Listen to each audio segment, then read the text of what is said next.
আল্লাহ তুমি আমাকে কাদের হাতে ন্যস্ত করলা?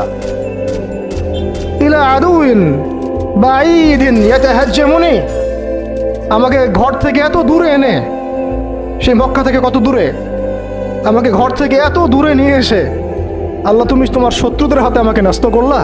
ইয়াতাহাজ্জামুনি, যারা চতুর্দিক থেকে আমাকে পাথর মারতেছে। কি আবেগ দোয়ার মধ্যে, কি ভাষা, কি লফজ। ইলা আদুইন বাঈদিন ইয়াতাহাজ্জামুনি, তুমি আমাকে আল্লাহ ঘর থেকে বের করে এত দূরে নিয়ে আসলা, শত্রুদের হাতে সোপর্দ করলা, তারা আমাকে চতুর্দিক থেকে পাথর মারতেছে।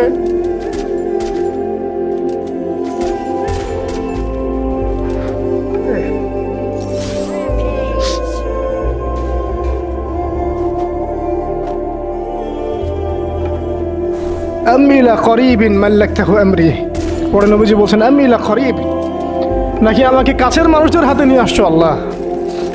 আল্লাহ তুমি কি আমাকে কাছের মানুষদের হাতে উঠাই দিছ? মাল্লাকতাহু আমরি, যারা আমার ভালো মন্দের কাজের মালিক হয়ে গেছে। এইভাবে দোয়া করতে লাগলেন নবী সাল্লাল্লাহু আলাইহি ওয়াসাল্লাম। যায়েদ বিন হারিস রাদিয়াল্লাহু আনহু শামিল আছেন এখানে। তারপরে নবীজি বলছেন ইল্লাম তাকুন সাখিতুন আলাই ফালা উবালি, আল্লাহ এত কিছুর পরে যদি তুমি আমার প্রতি অসন্তুষ্ট না হও, আমার কিছুই যায় আসে না। আল্লাহ এত কিছু হয়ে গেল, এরপরে যদি তুমি